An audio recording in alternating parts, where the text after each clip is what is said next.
Break is scheduled for about a half an hour from melalui pengalaman pada umumnya.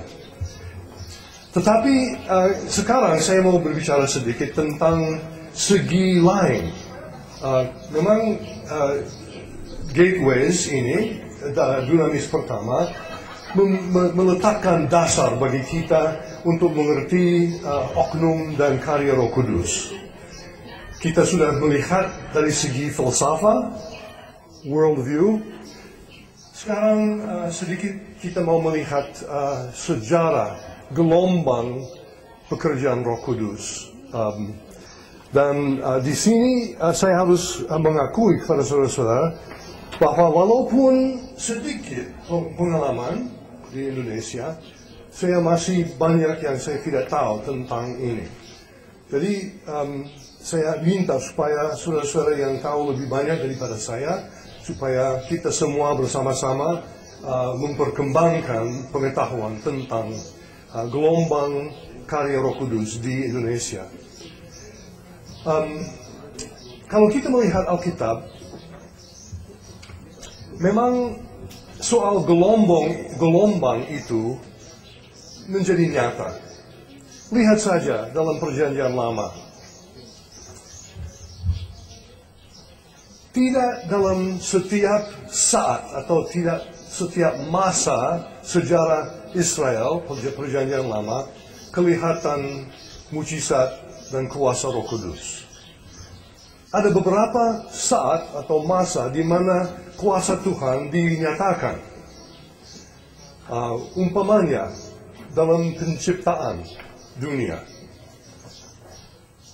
dalam memanggil Abraham, Ishak dan Yakub. Tetapi ada beberapa abad di mana kita tidak melihat banyak dari karya Tuhan dengan kuasa. Sampai Israel menjadi hamba di negara Mesir, dan ternyata bahwa iman mereka merosot.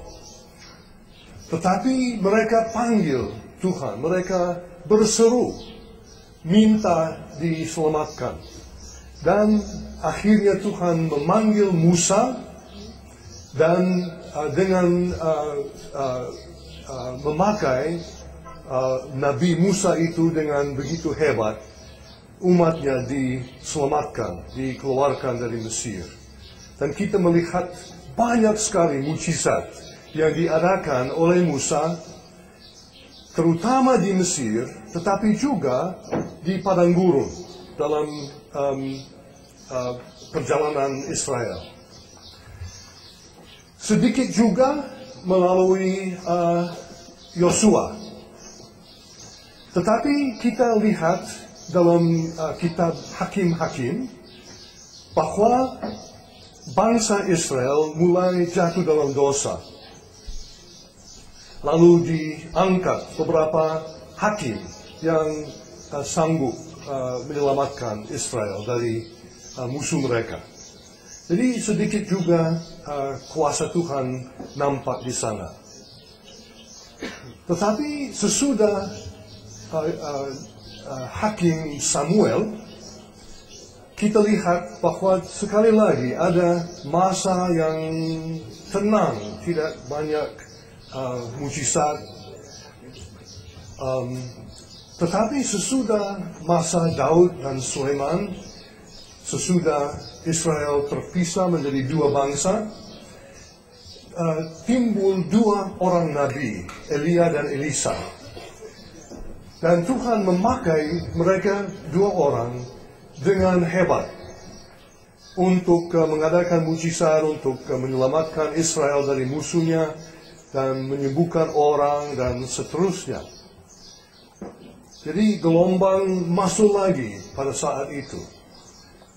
Tetapi sesudah Elisa, jarang sekali kita melihat bahwa Tuhan bekerja secara luar biasa. Memang ada nubuat tentang kedatangan Mesias masa depan, dan Tuhan memang berkata-kata kepada umat melalui nabi-nabi. Jadi kuasa Tuhan sebenarnya tidak pernah meninggalkan umatnya, tetapi merosot sedikit. Lalu sesudah Israel dibuang dari tanah yang dijanjikan itu, kita lihat bahwa tidak ada lagi nabi yang datang yang berbicara kepada umatnya.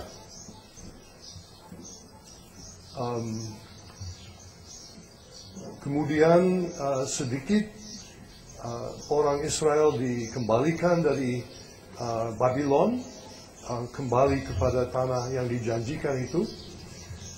Tetapi untuk kebanyakan kehidupan Israel waktu itu tidak mengenal kuasa Tuhan secara luar biasa. Lalu tiba-tiba seorang nabi muncul lagi, namanya Yohanes Pembaptis, dan kemudian datanglah Tuhan Yesus. Dan kita lihat bahwa ada lagi gelombang kuasa Tuhan yang nyata di negeri Israel. Tuhan Yesus luar biasa dalam pelayanannya. Sesudah dia disalibkan, mati, dikuburkan, dan naik dari sini ke dalam surga, para rasul juga melaksanakan pelayanan mereka dengan tanda-tanda dan mujizat-mujizat. Tetapi kalau kita melihat dalam sejarah gereja, kadang-kadang ternyata bahwa ada orang-orang tertentu atau masa dalam sejarah gereja tertentu di mana Roh Kudus nyata. Montanisme umpamanya, gerakan dalam abad kedua, ketiga, saya kira. Dan oknum seperti Saint Francis of Assisi dan lain-lain. Tetapi gelombang yang berikut sebenarnya adalah gelombang reformasi. Martin Luther, John Calvin, dan lain-lain. Lalu gereja lagi imannya mulai merosot, masuk liberalisme, dan gereja menjadi rasionalistis, kehilangan kuasanya, terlibat terlalu banyak dengan pemerintah di Eropa. Lalu pada akhir abad ke-19 timbul beberapa orang yang dipakai Tuhan untuk memberi kebangunan rohani, khususnya di Amerika, tetapi juga di lain tempat. Dua orang disebutkan khususnya dalam materi yang ada pada saudara-saudara. Yang satu namanya Dwight L. Moody, seorang penginjil di Amerika, juga di Eropa sedikit. Dan dia memang orang yang penuh api. Dia berkhotbah dan banyak orang menjadi percaya. Tetapi bersama dengan Dwight L. Moody, timbul juga seorang teolog namanya R.A. Torrey.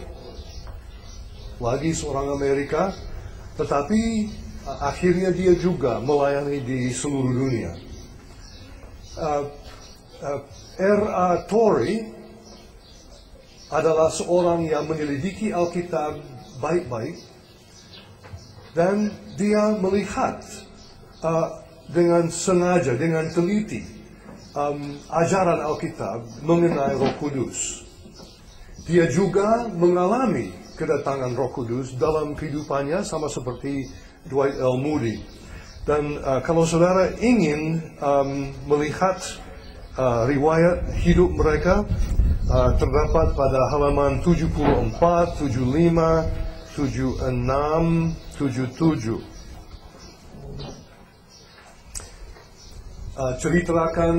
Diceritakan di sana tentang bagaimana mereka menerima Roh Kudus dan bagaimana sifat pelayanan mereka yang penuh Roh Kudus. Dunamis, proyek Dunamis sangat dipengaruhi oleh dua orang itu, terutama R.A. Torrey. Tafsirannya tentang Alkitab, tentang Roh Kudus sangat berpengaruh dalam pembentukan teologi yang akan dibawakan oleh kami pengajar di sini. Bagaimana dengan pengajaran itu? Kalau kita melihat halaman 77 dalam buku, kita melihat beberapa corak dari ajaran R.A. Torrey. Siapa yang belum ada? Tinggal satu jilid yang belum diberikan. Oke. Halaman 77 di bawah. R.A. Torrey mengajar bahwa setiap orang percaya boleh menerima baptisan dengan Roh Kudus.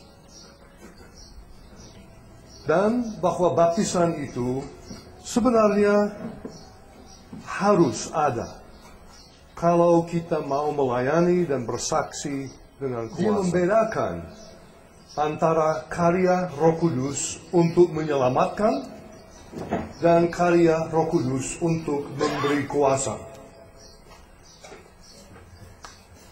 Dan kami mengajar bahwa kalau kita menerima Roh Kudus pada waktu kita percaya, yang mulai dialami oleh kita ialah perkembangan karakter Kristus, kehidupan moral. Tetapi kemungkinan bahwa kita juga bisa menerima apa yang disebutkan tadi, karya Roh Kudus di atas, kemungkinan itu sudah ada pada setiap orang percaya pada waktu dia mulai percaya. Kadang-kadang seorang menerima Roh Kudus untuk keselamatan dan untuk pemberian kuasa satu waktu. Tetapi pada umumnya saya boleh katakan di negara-negara barat dan barangkali juga di Minahasa, kedua pengalaman itu terjadi pada waktu yang tidak sama.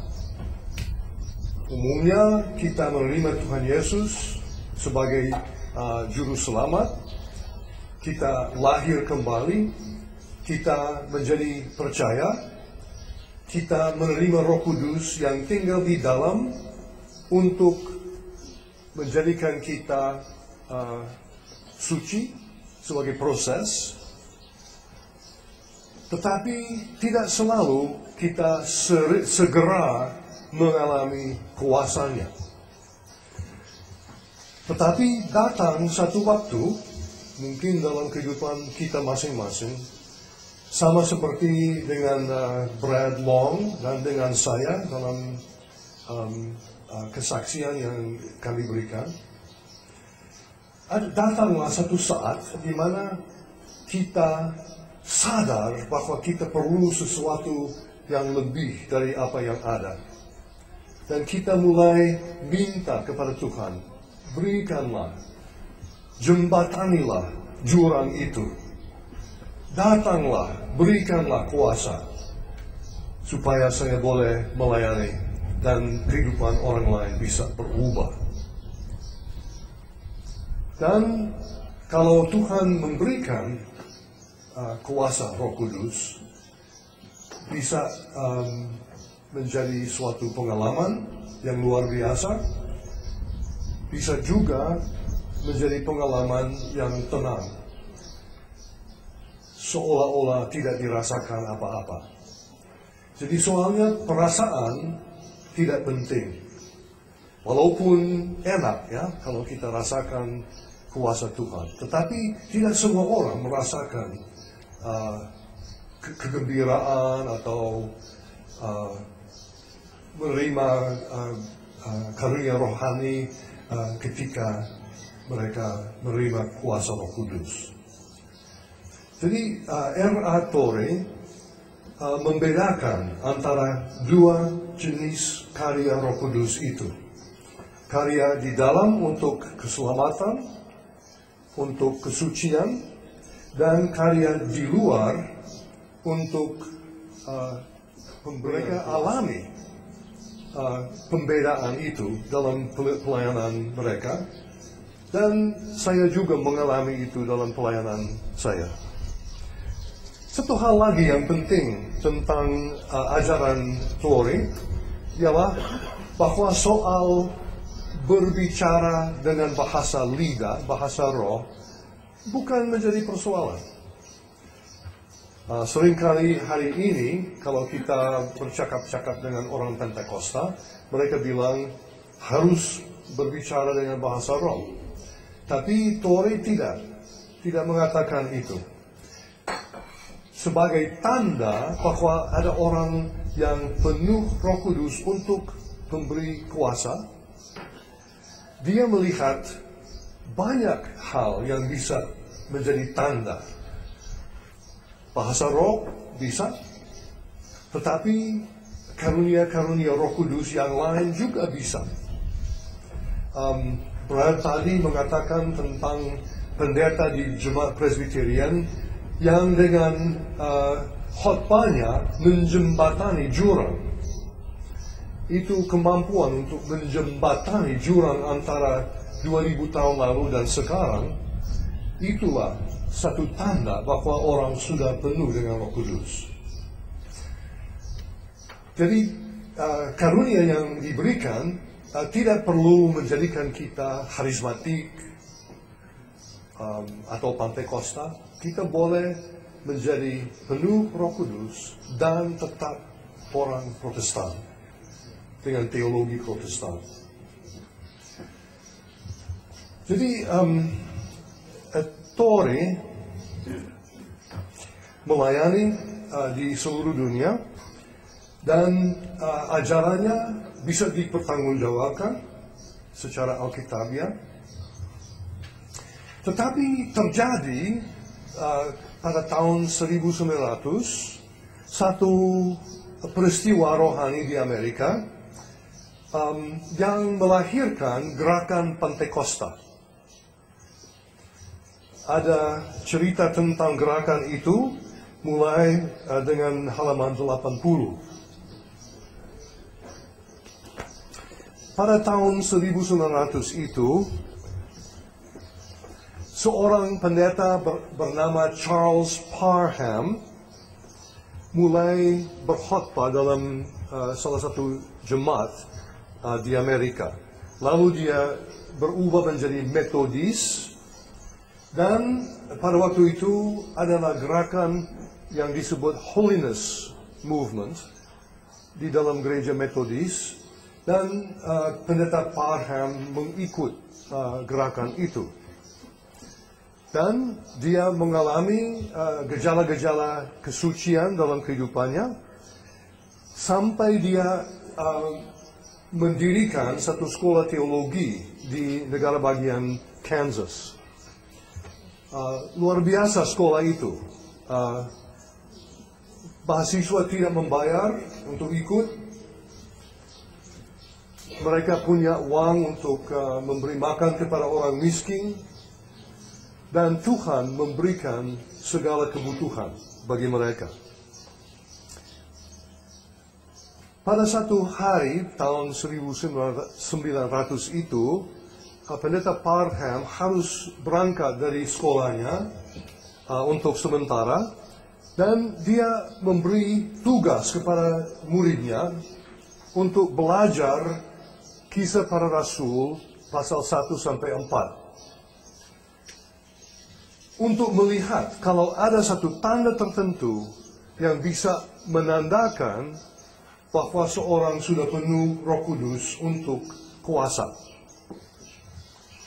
Dan kalau dia kembali dari perjalanannya, mahasiswa melaporkan kepadanya bahwa menurut pelajaran mereka ada satu tanda tertentu yang selalu menandai bahwa seorang penuh Roh Kudus, yaitu boleh berbahasa lidah.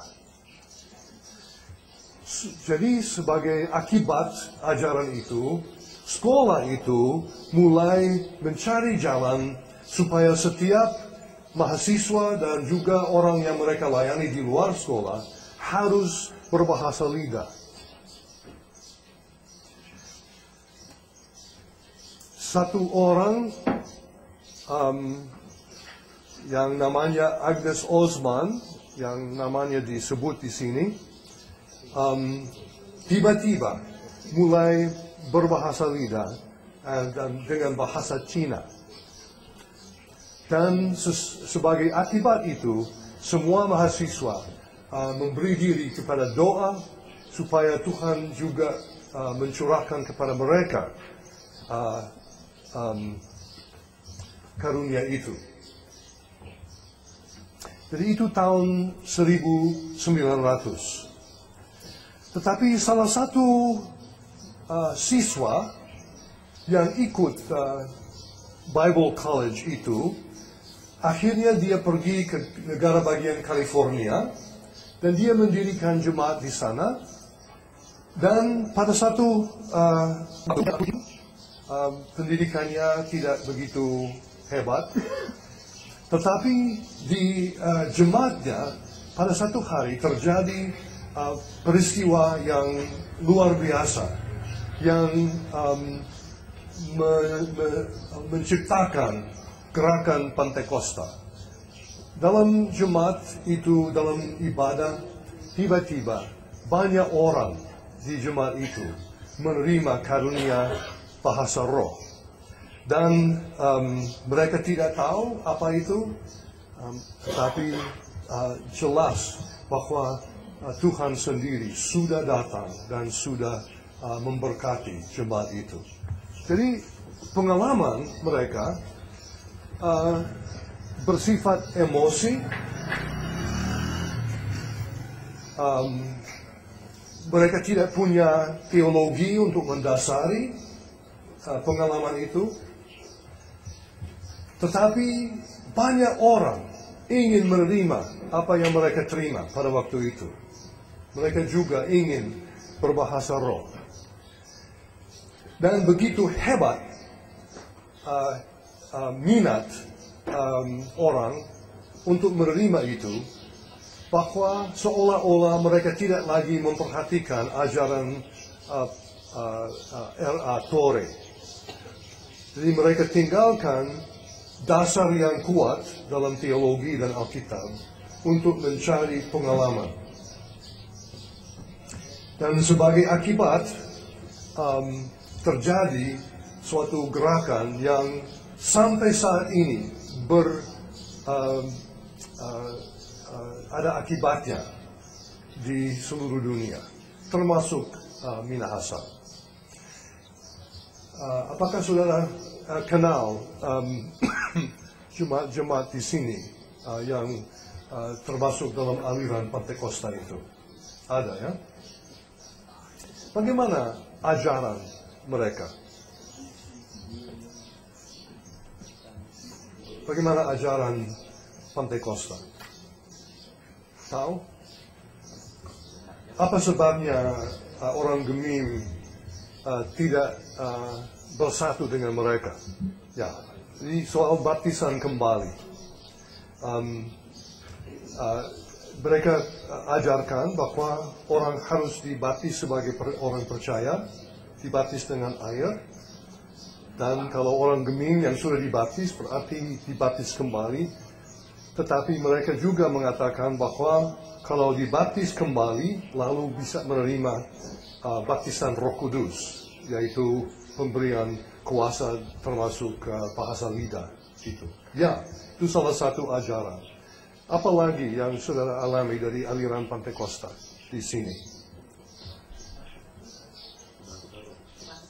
Bahasa roh yang diutamakan sebagai satu-satunya bukti. Mereka katakan bukti pertama bahwa seorang sudah dipenuhi Roh Kudus. Harus. Kalau tidak berbahasa roh berarti belum penuh Roh Kudus. Ya, jadi itu salah satu ajaran yang sering, yang selalu mereka berikan. Ada lagi bagaimana ajaran lain dari aliran Pentakosta? Tidak bisa makan darah. Tidak bisa makan darah. Tidak bisa makan darah. Darah hewan. Ya. Saya tidak tahu kalau semua orang Pentakosta mengajar itu. Saya sendiri berpikir itu ajaran Advent. Pentakosta juga. Jadi kalau seperti makanan khas Minahasa, itu sayur pangi itu, tidak bisa dicampur darah. Oke. Jadi mereka sulit sekali mau makan bersama dengan kita. Karena Perpuluhan. Oke. Dan saya tidak tahu apa dasarnya secara teologis untuk itu. Mungkin dari Perjanjian Lama. Ya. Hanya darah Yesus. Bagaimana? Hanya darah Yesus yang boleh. Oh. Ya, mungkin. Ya. Ada lagi ajaran Pentakosta? Dalam ibadah, tepuk tangan, angkat tangan, lompat-lompat, ya. Jadi sangat ekspresif dalam ibadah. Padahal kita pada umumnya suka tenang. Ibu saya sudah 98 tahun umurnya. Saya undang dia ikut seminar Dunamis. Ya, bukan tahun ini, tapi beberapa tahun lalu, pada waktu dia masih sanggup untuk itu. Dan dia takut ikut Dunamis. Katanya, bagaimana orang di sana mungkin akan angkat tangan. Dan dia takut itu. Atau mungkin orang akan jatuh di lantai. Dia kalau terjadi, dia takut sekali. Jadi, dia memang orang Presbyterian sejati. Dia tidak mau melihat emosi dalam beribadah kepada Tuhan. Tetapi Pentakosta memang emosi yang besar. Ya, oke. Jadi penting bahwa kita tahu sedikit tentang sejarah gerakan Pentakosta, bukan karena Amerika, tetapi karena sudah berpengaruh di sini. Dan pengalaman saya di Minahasa ialah bahwa kalau orang Gemim ada persoalan dengan pendeta atau dengan sinode, mereka katakan, saya akan masuk Pentakosta. Jadi mereka mencuri, seolah-olah mencuri orang dari Gemim. Jadi hubungan tidak begitu baik antara dua aliran itu. Tapi sekarang sudah waktunya untuk break. Kita sudah berbicara sekarang tentang gerakan Pentakosta yang dalam bukunya di sini disebut gelombang pertama dalam masa yang agak baru-baru. Kalau kita kembali dari break, kita akan terus dengan gelombang kedua dan ketiga. Kalau ada pertanyaan, kita nanti mulai dengan pertanyaan, baru terus dengan materi yang lain. Mari kita break dulu. Untuk makan dan minum, kita berbicara tentang gelombang pertama, yaitu gerakan Pentakosta di Amerika, dan juga tentang pengaruhnya di Indonesia. Soalnya bahwa gerakan Pentakosta tidak memang maju baik-baik di tengah-tengah masyarakat Amerika Serikat. Dan ada beberapa alasan untuk itu. Pertama, yaitu seperti dikatakan tadi di Minahasa, terlalu emosional. Dan orang dari gereja seperti Presbyterian, Reform, tidak bisa tahan emosionalisme itu. Dan kadang-kadang emosionalisme itu bersifat manipulasi, yaitu pakai emosi untuk coba menimbulkan pengalaman rohani. Kedua, kebanyakan orang yang menganut aliran Pentakosta di Amerika adalah orang yang kurang berpendidikan. Apakah benar juga di sini? Ya, di sini juga. Dan artinya tidak ada teologinya, dasar yang tidak kuat, dan orang yang terdidik, orang yang berpendidikan mau berpikir. Kadang-kadang mereka berkhotbah melawan orang yang berpikir, orang yang terdidik. Jangan percaya kepada apa yang mereka katakan, karena mereka hanya mengikut pikiran manusia. Begitu. Dan juga mereka seringkali bersifat fundamentalis.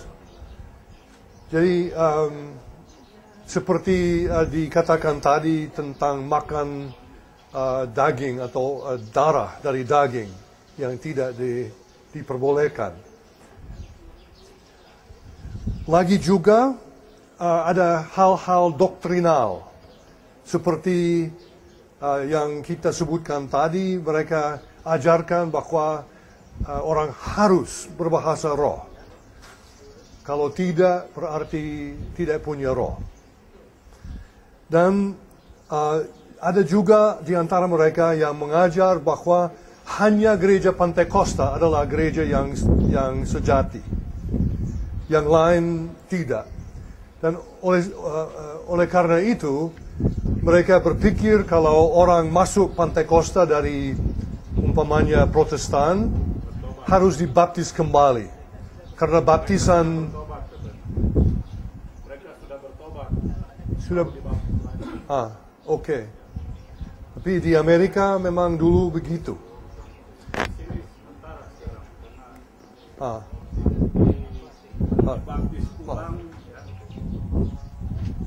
Dibaptis ulang walaupun dia sudah dibaptis sejak kecil, tapi karena mengikuti kebangunan rohani, lalu dikatakan bertobat dan dibaptis ulang. Ya, terima kasih. Baptisan sebagai anak kecil, sebagai bayi, tidak sah menurut aliran itu. Dan satu hal lagi yang berlaku di Amerika, banyak penganut aliran Pentakosta adalah orang kulit hitam. Dan abad yang lalu, abad 20, teristimewa awal abad 20, rasisme memang masih kuat di Amerika. Dan banyak orang kulit putih tidak mau ikut jemaat di mana banyak orang hitam, kulit hitam. Jadi itu juga menjadi faktor apa sebabnya orang Pentakosta tidak menjadi pengaruh besar di Amerika. Tetapi ada lagi gelombang kedua. Mulai tahun 1959.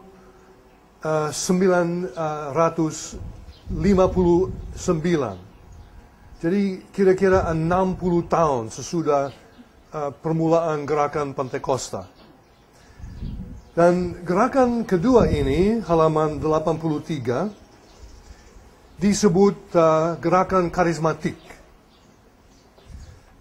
Nah, karismatik itu tidak begitu berbeda dengan Pantekosta, tetapi ada perbedaan yang cukup berarti. Pertama, gerakan karismatik itu mulai dalam gereja-gereja biasa. Artinya, di Amerika kami sebutkan mainline churches. Apa saudara-saudara tahu apa artinya mainline Protestant churches? Tahu? Berarti gereja Presbyterian, gereja Episkopal, gereja Metodis, gereja Lutheran. Artinya gereja-gereja yang sudah punya sejarah yang lama. Tetapi juga gereja yang sudah mirip kepada teologi liberal.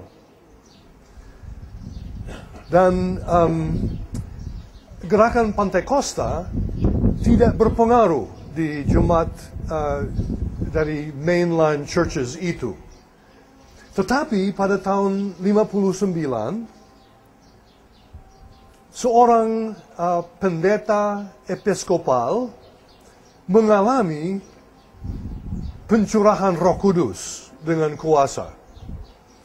Namanya Dennis Bennett, dia pegang jemaat di California. Dan memang setahu saya dia adalah pendeta pertama dalam mainline churches untuk menerima kuasa Roh Kudus dengan cara pencurahan. Gerejanya, gereja episkopal, tidak setuju dengan pengalaman itu. Jadi terpaksa dia dipindahkan dari jemaat dia melayani dan mereka berikan kepadanya jemaat kecil dan terpencil. Sebab mereka tidak mau bahwa ajaran itu berpengaruh dalam gereja yang lebih luas. Tetapi pendeta Bennett itu tetap menulis dan tetap mengajar tentang Roh Kudus. Dan saya juga sudah membaca satu dua dari bukunya. Gerakan karismatik itu juga muncul dalam gereja Presbyterian tahun 63. Dan organisasi yang sekarang disebut PRMI, yaitu kita, dimulaikan tahun 66. Dibentuk oleh beberapa orang pendeta Presbyterian yang mengalami pencurahan Roh Kudus dengan kuasa. Dan mereka tahu bahwa kalau hal itu diketahui oleh pimpinan gereja, mereka juga akan mungkin dipecat atau mungkin disendirikan. Jadi mereka mulai bersekutu satu dengan yang lain. Mungkin cuma 5 atau 6 orang pendeta. Dan mereka bentuk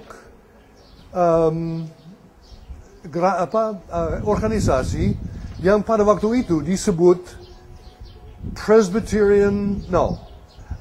Charismatic Communion, persekutuan of Presbyterian Ministers. Dan keanggotaan organisasi itu disembunyikan, tidak diketahui. Saya menjadi anggota dari Charismatic Communion of Presbyterian Ministers kira-kira tahun 70. Jadi beberapa tahun sesudah dimulaikan. Dan waktu itu hanya pendeta bisa menjadi anggota dan jumlah atau daftar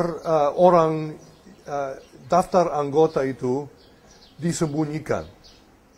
Tidak lama lagi nama itu dirubah menjadi Presbyterian Charismatic Communion. Jadi berarti bukan hanya untuk pendeta, tapi kaum awam juga bisa ikut. Dan daftar anggota sudah tidak lagi disembunyikan.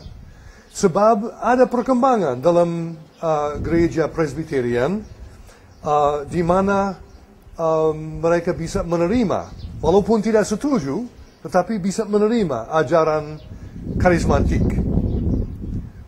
Tapi saya punya seorang teman yang sudah memang dikeluarkan dari jemaatnya sebagai pendeta karena dia mengalami kuasa Roh Kudus.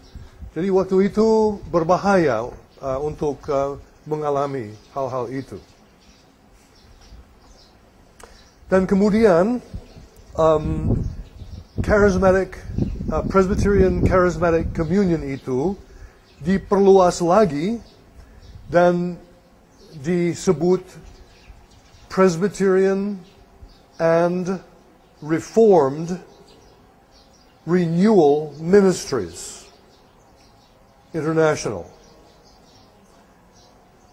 Jadi berarti bahwa orang-orang dari gereja reform di Amerika juga diundang menjadi anggota. Sebenarnya semua boleh menjadi anggota, tetapi keanggotaan itu selalu memperhatikan teologi Protestan. Dan beberapa tahun kemudian, nama lagi dirubah menjadi nama yang dipakai kini, yaitu Presbyterian Reformed Ministries International, PRMI. Tetapi gerakan itu, gerakan karismatik, tidak hanya terbatas pada gereja episkopal dan gereja Presbyterian, tetapi juga muncul dalam semua gereja yang disebut mainline denominations di Amerika. Ada Lutheran, ada juga Metodis, dan lain-lain. Bagaimana corak dari gereja ini? Ya, pada umumnya, gerakan karismatik tidak diterima oleh denominasi, oleh gereja-gereja mainline. Ada jemaat karismatik yang tetap tinggal di dalam denominasinya. Mungkin disendirikan sedikit, orangnya tidak dihormati dalam gereja, tetapi mereka tidak lari untuk menjadikan gereja karismatik yang berdiri sendiri. Tetapi ada juga gereja karismatik atau jemaat karismatik yang merasa terpaksa mereka harus keluar dari denominasinya dan berdiri sendiri. Mengapa sampai gerakan Roh Kudus itu bisa memecahkan gereja? Sebab memang kita di sini tidak mau melihat itu. Kita ingin supaya gereja tetap utuh, tidak terpisah. Tapi di Amerika ada beberapa alasan mengapa keterpisahan itu terjadi. Yang pertama, di antara orang karismatik dan juga di antara pimpinan gereja ada dosa. Dosa yaitu tidak mau menerima orang saudara-saudara dalam Kristus. Tidak mau berpikir bahwa mungkin ada sesuatu yang benar pada pikiran pihak yang lain itu. Kedua, gereja karismatik tidak mudah diterima karena seringkali mereka memakai teologi Pentakosta tentang berbahasa lidah umpamanya, tentang baptisan kembali dan lain-lain. Jadi mereka belum punya dasar teologis yang kuat. Jadi mereka pinjam saja dari aliran Pentakosta. Jadi jelas tidak mau diterima oleh gereja. Tetapi ada juga soal pandangan dunia. Karena kalau gereja karismatik atau jemaat karismatik, mereka mengalami sesuatu yang pada umumnya di negara-negara barat dianggap tidak mungkin. Mujizat tidak mungkin. Berbahasa lidah itu hanya penyakit